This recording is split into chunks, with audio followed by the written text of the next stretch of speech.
Okay, we are moving on to number 3. Number 3 says, estimate the cost of the radio, baseball cap, and safety compass from Great Things for Less to the nearest dollar. Okay, if you have your math student notebook, Great Things for Less is page 6 on your math student notebook to find out the cost. So the 3 objects that we are looking up the cost, the radio, the baseball cap, and the compass. Luckily, I have my math sheet from last year, so I know the prices of these objects. The price of the radio is $22.56. The price of the baseball cap is $6.18. And the price of the math compass is $4.21. Now, my problem here says to estimate. That means we're going to have to round these numbers. It wants us to estimate to the nearest dollar. Okay, $22.56. I have to think to myself, is that closer to $22 or $23?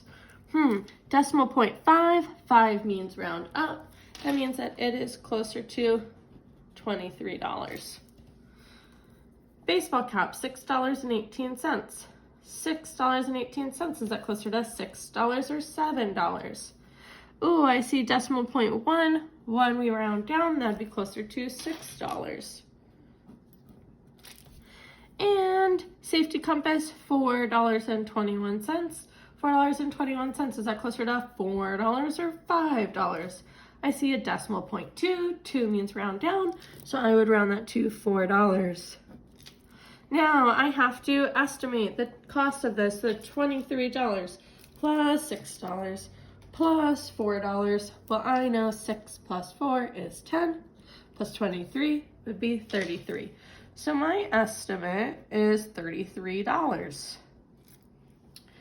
But now this question says, what is the actual cost?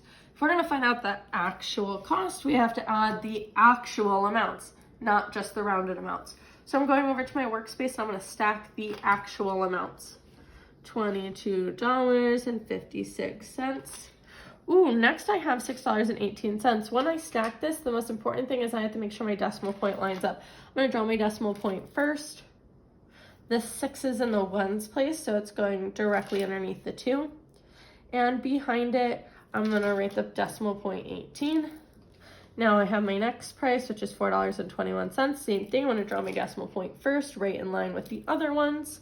The 4 is in the ones place, so it's going underneath the 2 and the 6. And I'm writing the 21 cents after. Now I have to add. Go ahead and add that up on your own.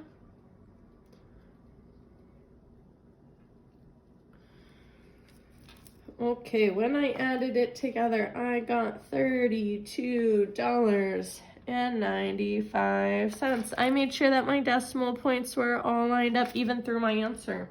That means the actual cost is $32.95. So if I wanted to order from Great Things for Less and buy these 3 objects, I would need exactly $32.95. All right, I'm moving on to question number 4. Question number 4 says, simplify these fractions.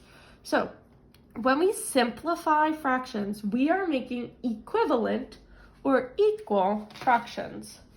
Equivalent or equal fractions. Okay. To do this, we are going to divide the same number on the top and the bottom of both parts of the fraction. Okay. And we are going to get a fraction that has a smaller denominator, but is still equal or equivalent to the first fraction. So I'm looking at 2/8. 2. What are the factors of 2? What things could I multiply to get 2? I could multiply 1 times 2, and that's it. 8. Let me think of the factors of 8. Ooh, I could multiply 1 times 8. Or I could multiply 2 times 4. So you can see here I listed out the factors of both. The factors of 2 are 1 and 2.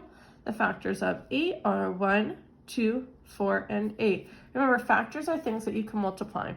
Now, what do these have in common? They both have 1, and they both have 2.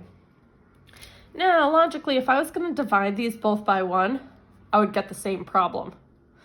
Because if I did 2 divided by 1, it would equal 2. 8 divided by 1, it would equal 8. So it would be the same thing, 2/8 equals 2/8. I want to simplify it. That's going to be making a change to it. So I'm going to divide them both by 2. Let me divide my top number by 2, divide my bottom number by 2. 2 divided by 2 is 1. 8 divided by 2 is 4. That means that 2/8 equals 1/4. 2/8 and 1/4, those are equivalent or equal fractions. All right, now I'm moving on to 6/9. I have to change 6/9. I have to simplify it. Okay, let me think of what can I multiply together to get 6.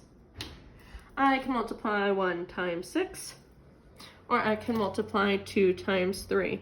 That means that my factors for 6 are 1, 2, 3, and 6. Now let me think of 9. What things can I multiply together to get 9? Well, of course I could do 1 and 9. I could also do 3 times 3. That means that my factors for 9 are 1, 3, and 9. What do they have in common? They both have 1, but we know we're not going to divide by that. They also both have 3. So I'm going to divide by what they have in common. That means that 6 divided by 3 and 9 divided by 3. 6 divided by 3 is 3. 6 divided by 3 is 2. 9 divided by 3 is 3. And my equivalent fractions here, 6/9 equals 2/3. Last problem like this, I'm going to simplify 10/15. Okay, what are my factors of 10? To get 10, I can multiply 1 times 10, or I can multiply 2 times 5. That means that my factors for 10 are 1, 2, 5, and 10. Now I'm looking at 15. What are my factors of 15? We know 1 and 15. We could also do 3 and 5. What do they have in common? They both have 1, but we know we're not going to use that. Ooh, they both have 5. That means I'm going to divide both parts by 5. So I'll have 10 divided by 5 and 15 divided by 5. 10 divided by 5 is 2. 15 divided by 5 is 3. That means that 10/15 is equal to 2/3. This is how we simplify fractions.